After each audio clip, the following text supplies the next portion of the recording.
संबित जी से कि आपको संबोधित करें। माननीय संजय जी को बहुत धन्यवाद। आदरणीय प्रेम शुक्ला जी को नमन। आप सभी बंधु भगिनियों को बहुत धन्यवाद कि एक शॉर्ट नोटिस में आप यहां आए हैं और इस गंभीर और महत्वपूर्ण विषय में इस प्रेस कॉन्फ्रेंस को अटेंड कर रहे हैं। बंधुगण, बलात्कार या रेप एक बहुत ही दुखद घटना होती है, बहुत अनफॉर्चुनेट होता है। जितनी भी इसकी निंदा की जाए, जितनी इसकी भर्त्सना की जाए, उतना वो कम है। दिल्ली में नांगल राय में जिस प्रकार से एक नन्ही सी बच्ची के साथ दुष्कर्म हुआ है, हम सब उसकी घोर निंदा करते हैं और कानून व्यवस्था पूरी तरह से इस पर सजग होकर काम कर रही है। 4 से अधिक लोग गिरफ्तार हो गए हैं। एससी कमीशन भी 2 अगस्त को पीड़िता के घर गई थी। जॉइंट सीपी पुलिस भी पीड़िता के घर गए थे। इन सभी विषयों पर कानून अपना काम कर रही है और इसमें कोई दोमत नहीं है कि हिंदुस्तान का हर बच्चा चाहता है, प्रशासन चाहती है, सरकार चाहती है कि पीड़िता और पीड़िता के परिवार को न्याय मिले और न्याय अवश्य मिलेगा। रेप और बलात्कार में यदि राजनीति करने की कोशिश की जाए तो मैं कहूंगा ये राजनीति का सबसे न्यून स्तर होता है, सबसे निम्न या सबसे निचला स्तर होता है।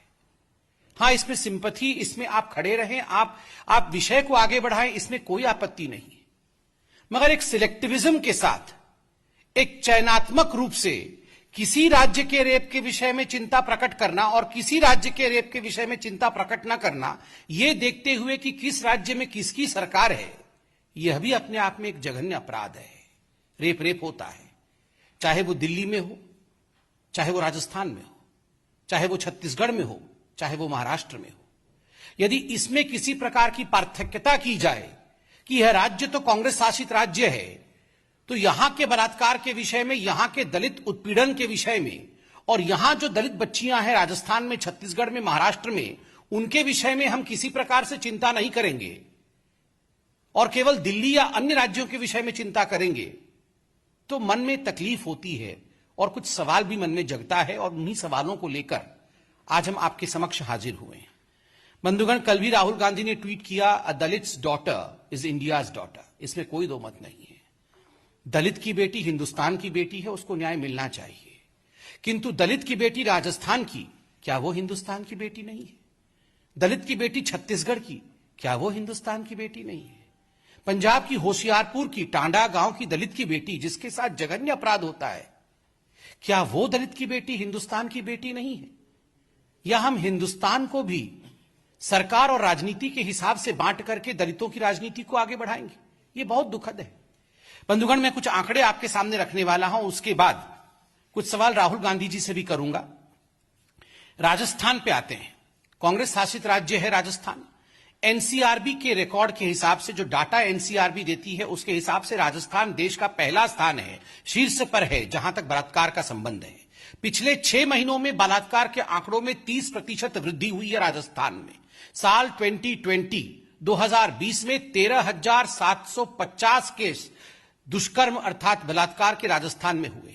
और तो और आपको जान के आश्चर्य और दुख होगा कि कोरोना काल में इस प्रदेश में, राजस्थान में 38% का इजाफा हुआ है रेप और बलात्कार की घटनाओं में। आप सब ने देखा भी होगा और न्यूज में दिखाया भी गया है कि किस प्रकार से कोरोना काल के समय एक पीड़िता, एक महिला अन्न मांगने गई थी, राशन मांगने गई थी और किस प्रकार से उस महिला के साथ दुष्कर्म किया गया, ये हम सब ने न्यूज चैनलों के माध्यम से देखा है। और मैं एक महत्वपूर्ण न्यूज आर्टिकल दिखाऊंगा आपको ये आर्टिकल देख के आपका दिल दहल जाएगा। ये आर्टिकल है राजस्थान में, ये आर्टिकल का जो शीर्षक मैं पढ़ रहा हूं, गहलोत सरकार ने विधानसभा में दिया जवाब। रेप के झूठे मुकदमे दर्ज कराती है शेड्यूल कास्ट महिलाएं, सामाजिक संगठनों ने जताया ऐतराज। गहलोत सरकार ने विधानसभा, पिछले समय जब विधानसभा का सत्र चल रहा था, उसमें जब बलात्कार के विषयों पर चर्चा की गई और जब भारतीय जनता पार्टी और अन्य पार्टियों ने वहां पर इस विषय को पटल पे रखा, तो यह सोचकर भी मन सिहर उठता है कि जो जवाब गहलोत सरकार का था कि जो शेड्यूल कास्ट महिलाएं, एससी महिलाएं, दलित महिलाएं होती हैं, वो झूठी केसेस दर्ज कराती हैं, इसलिए एनसीआरबी के रिकॉर्ड में संख्या में इजाफा हुआ है। और इसमें आपको जान के आश्चर्य होगा कि विधानसभा के पटल पर उन सारे एनजीओ और उन सभी दलित संगठनों पर भी उंगली उठाई गई थी जो दलित अधिकारों के लिए लड़ाई लड़ते हैं।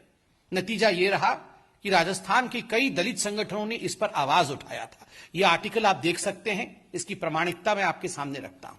ठीक उसी प्रकार अब राजस्थान के कुछ विषयों को मैं आपके सामने रखूंगा जो हमारे दिल को दहला देंगे और किस प्रकार दलितों के साथ वहां बलात्कार होता है, जिसको कांग्रेस पार्टी, प्रियंका गांधी और राहुल गांधी जिसको नजरअंदाज करते हैं, यह विषय मैं आपके सामने रखूंगा। 26 जनवरी 2021 नागौर रेप केस, दलित महिला के साथ दरिंदगी, प्राइवेट पार्ट में डाली बोतल, आरोपी गिरफ्त से बाहर। ये नवभारत में छपा था।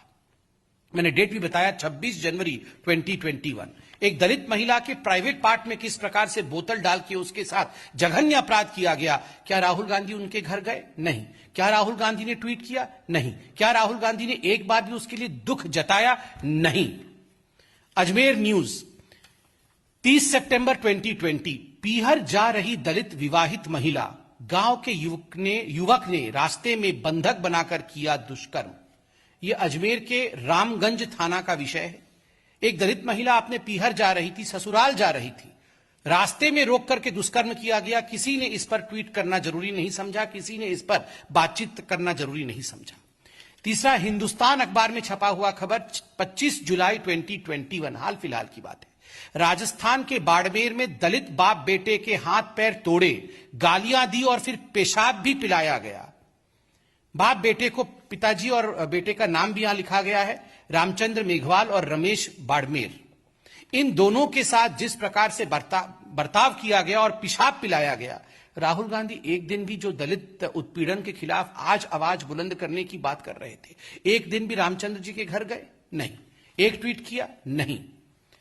16 मार्च 2021 राजस्थान, 15 साल की दलित बच्ची को बंधक बनाकर 9 दिनों तक 18 से अधिक लोगों ने किया गैंगरेप, शाहरुख समेत 20 गिरफ्तार। यह आप देख सकते हैं, यह राजस्थान की पत्रिका में छपी हुई है, यह वहां के समाचार पत्रों में और राष्ट्रीय न्यूज में छपा हुआ 16 मार्च 2021 का बहुत महत्वपूर्ण खबर है। और यह पूरा का पूरा वाकया 15 फरवरी 2021 को हुआ, लगातार कई दिनों तक होता रहा। 18 दरिंदे रेप करते रहे। ये किसका? 15 साल की एक दलित बच्ची का। कोटा से उस बच्ची को झालावाड़ लाया गया था और यह दरिंदगी उसके साथ हुई। मगर एक आवाज कांग्रेस के किसी नेता, ना प्रियंका वाड्रा ना राहुल गांधी, एक आवाज इस पर बुलंद नहीं किया गया। आज राहुल गांधी जी ने, हमें कोई आपत्ति नहीं है, देश है, लोकतांत्रिक देश है, बिल्कुल we should stand for justice, इसमें कोई दो मत नहीं। मगर सिलेक्टिविज्म, ये जो चयनात्मक राजनीति है और रेप जैसे जघन्य अपराध से राजनीति करने का प्रयास, ये उचित नहीं है। मैं आपको अभी राजस्थान का उदाहरण दे रहा था, पंजाब का उदाहरण सुन के आपका दिल दहल जाएगा।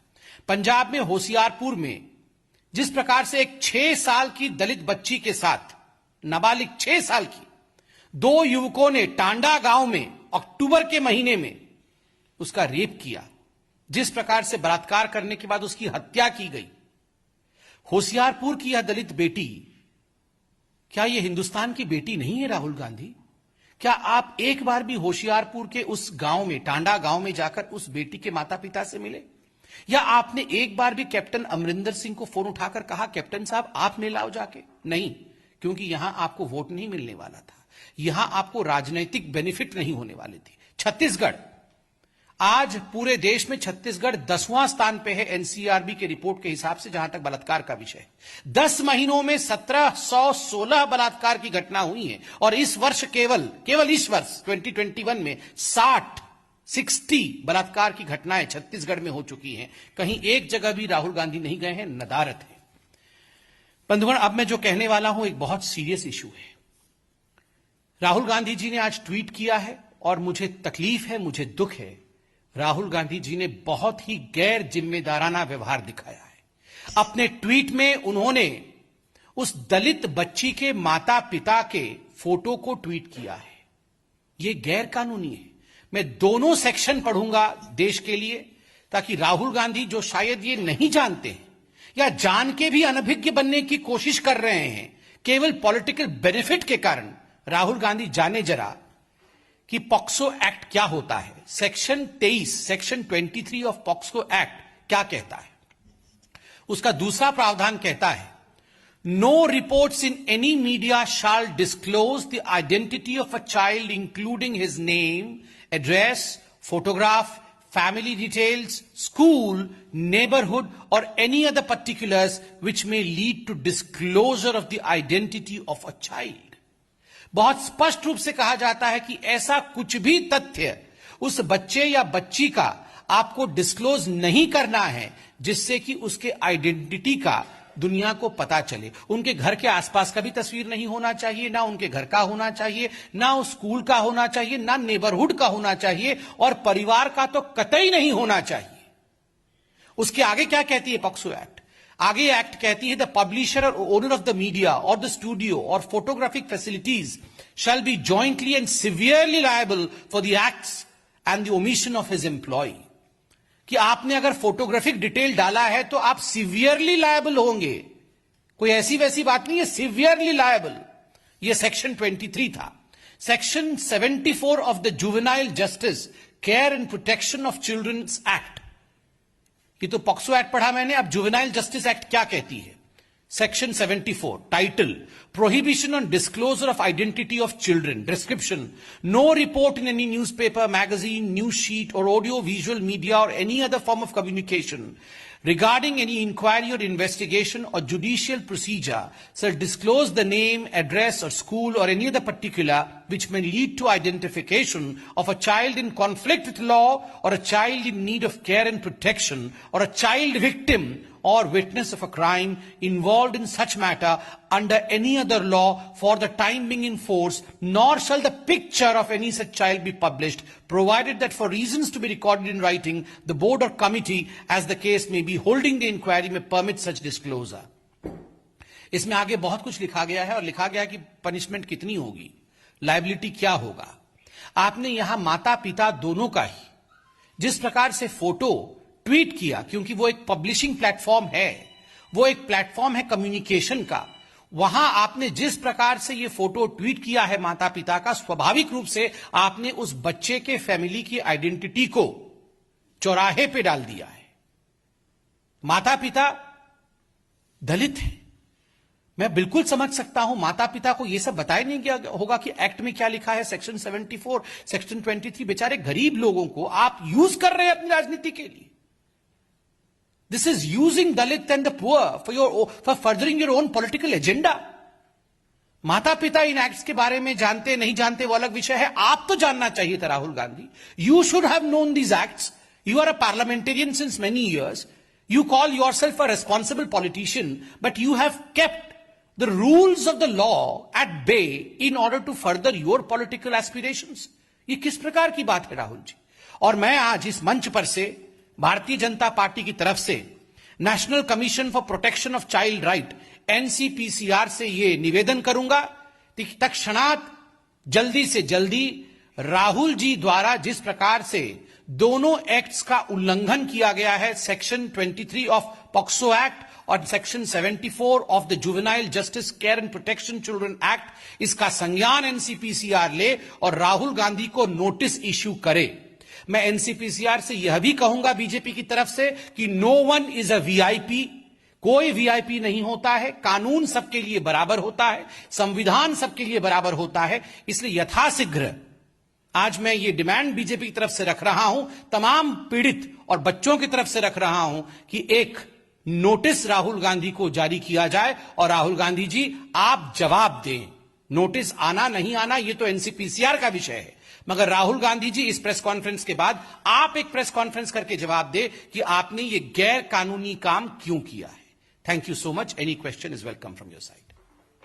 नीरज जी। सर, अरविंद केजरीवाल जी ने भी ट्वीट किया है, उन्होंने ये कहा है कि मैं बच्ची के परिवार से मिला, उनको 10 लाख की मदद दी, लेकिन केंद्र सरकार की कानून व्यवस्था का सवाल खड़ा किया कि मैं केंद्र सरकार से भी अपील करता हूं कि दिल्ली कानून व्यवस्था दुरुस्त करे और हमारा सहयोग है। देखिए, जहां तक अरविंद केजरीवाल जी का सवाल है, वो यहां के चीफ मिनिस्टर हैं, वो गए, किंतु हर विषय पर राजनीति नहीं करना चाहिए और उनको ये पता होना चाहिए कि इस विषय में कानून व्यवस्था कैसे काम कर रही है। 4 लोग गिरफ्तार हो चुके हैं, सारी वो धाराएं, चाहे SC/ST एक्ट हो, चाहे दुष्कर्म के एक्ट हो, ये सारी धाराएं लगी हैं। और ज्वाइंट CP पुलिस भी वहां गए हैं, पहले गए हैं। 2 अगस्त को SC कमीशन गया है। सारे कमीशन, सारे कमिटीज, पुलिस इस पर तत्परता के साथ काम कर रही है। हम सिर्फ इतना ही निवेदन करेंगे, जघन्य अपराधों पर कभी भी राजनीति नहीं होनी चाहिए। इस पर एक होकर हम सबको स्वर उठाना चाहिए और जस्टिस दिलाना चाहिए। मगर ये सिलेक्टिविज्म, ये चयनात्मकता नहीं चलने वाली है। ये सिलेक्टिविज्म कभी नहीं होना चाहिए।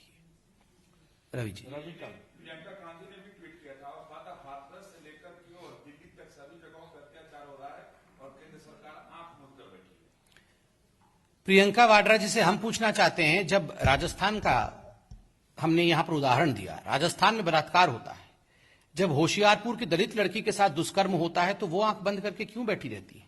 कितनी बार वो राजस्थान गई, कितनी बार वो होशियारपुर गई? और जहां तक दिल्ली का सवाल है, कोई आंख बंद करके नहीं बैठ रहा है। मैंने अभी आपको बताया कि किन धाराओं के अंतर्गत केस चल रहा है और किस प्रकार जो लोग इसके लिए रिस्पॉन्सिबल थे वो गिरफ्तार हुए हैं। पुलिस त्वरितता के साथ अपना काम कर रही है। मगर ये सिलेक्टिविज्म जो गांधी परिवार दिखा रही है, ये उचित नहीं है। Ravikant, Times Now, Navbharat. राहुल गांधी ने जो ट्वीट किया है उसमें लिखा है कि मैं न्याय के रास्ते पर हूं, जब तक पीड़िता के परिवार को न्याय नहीं मिल जाता मैं उनके साथ हूं, लेकिन यहाँ पर साथ ही उनकी जो पहचान उजागर कर दी है, तो समाज में किस तरीके का वो न्याय दिलाने गए? देखिए, इसमें 2 चीजें पता चलती है। पहला विषय जो उजागर होता है वो स्पष्टतः राहुल गांधी जी न्याय प्रक्रिया और कानून के विषय में बहुत अल्प ज्ञान रखते हैं। किस प्रकार से एक जुवेनाइल को एक्सपोज नहीं करना है, ना तो उसका नाम लेना है, ना उसके परिवार वालों को सामने लाना है, ना उनकी तस्वीरों को पब्लिश करना है। ये तो साधारण ज्ञान है। इसके लिए बहुत किताब पढ़ने की आवश्यकता नहीं है। और राहुल गांधी जो इतने वर्षों से पार्लियामेंट में बैठे हैं, इतना साधारण ज्ञान, कॉमन सेंस जिसको अंग्रेजी में कहते हैं, वो राहुल गांधी जी के पास होना चाहिए, ये तो हम सोचते थे। मगर आइदर ये कॉमन सेंस की कमी है या राहुल गांधी जी ने जानबूझकर इस प्रकार कानून का उल्लंघन किया है। ये तो तभी पता चलेगा जब राहुल गांधी इस पर अपना सफाई रखेंगे और NCPCR उन पर कार्यवाही करेगी। हम ये डिमांड करते हैं। दूसरी बात है, राहुल गांधी जिस प्रकार से कांग्रेस शासित राज्यों पर कभी भी नजर नहीं डालते हैं, वहां न्याय की कोई डिमांड नहीं करते। वहां अभी किस प्रकार से आज राजस्थान NCRB के डाटा के हिसाब से नंबर 1 स्टेट है रेप में। एक बार राहुल गांधी राजस्थान के उन रेप पीड़ितों के घर गए जो दलित थे, एक बार उनके खिलाफ आवाज उठाई राजस्थान की सरकार के खिलाफ, एक बार वहां उन्होंने कहा I want to stand for justice? नहीं। जब राजस्थान में जघन्य अपराध होता है, then close your eyes, you open your eyes and you stand only when you feel you will have some political benefit out of it. This is something which is appalling. Sir, BJP प्रदेश अध्यक्ष आदेश मिश्रा वहां गए थे, उनका विरोध किया गया वहां के लोगों ने। देखिए, मैं इस विषय से अनभिज्ञ हूं, इस विषय को अवश्य देखेंगे। वहां तो लोगों ने यह भी विरोध किया है कि जो कांग्रेस के काउंसिलर है वो एक दिन भी इस विषय को लेकर आए नहीं। तो अभी मैं राहुल गांधी हाय हाय के नारे भी सुन रहा था टीवी पे, वहां पर वो बोल रहे थे। ये विषय अलग है। डेमोक्रेटिक कंट्री है, पीड़िता के पास न्याय के लिए जाना मना नहीं है, किंतु 2 विषयों को लेकर हमें घोर आपत्ति है। कभी भी सिलेक्टिव नहीं होना चाहिए, राजनीति नहीं करना चाहिए। आप जाइए, खड़े होइए, मदद करिए, सबको मदद करनी चाहिए, मगर राजनीति नहीं करिए। दूसरी बात, कानून का उल्लंघन कभी मत करिए। आपने पीड़िता के माता पिता के फोटो को जारी करके जघन्य अपराध किया है, इसमें माफी मांगिए। और एक डिमांड करता हूं, तुरंत, अभी प्रेस कॉन्फ्रेंस राहुल गांधी देख रहे हैं, तुरंत इस ट्वीट को डिलीट करिए। पहले तो ट्वीट को डिलीट करके अपनी संवेदना को दिखाइए, show your sensitivity by deleting the tweet at least. ये तो अभी प्रेस कॉन्फ्रेंस लाइव भी वो देख रहे होंगे टीवी पे, नहीं तो कम से कम जिस मोड से, ट्विटर के मोड से उन्होंने ट्वीट किया है, वहां भी लाइव चल रहा होगा। तो कम से कम जो हमारी डिमांड है, पब्लिक की डिमांड है, प्लीज डिलीट योर ट्वीट, अपने ट्वीट को तो हटाइए।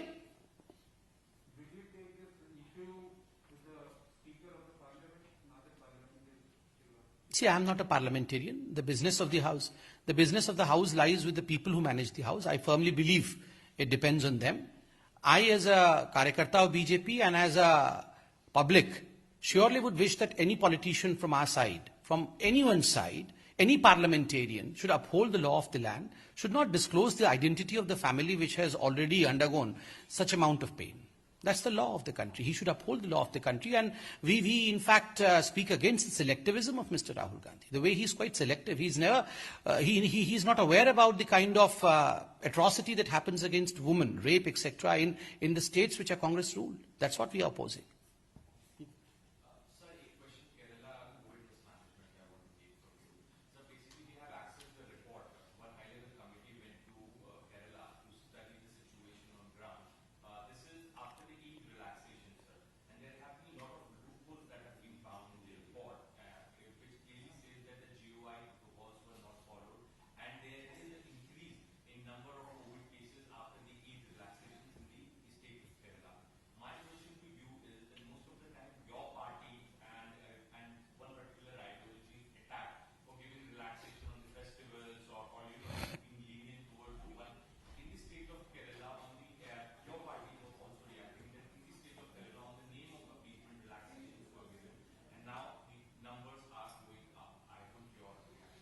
See, as far as the report is concerned, we are not aware of the report, but you have the report, you say.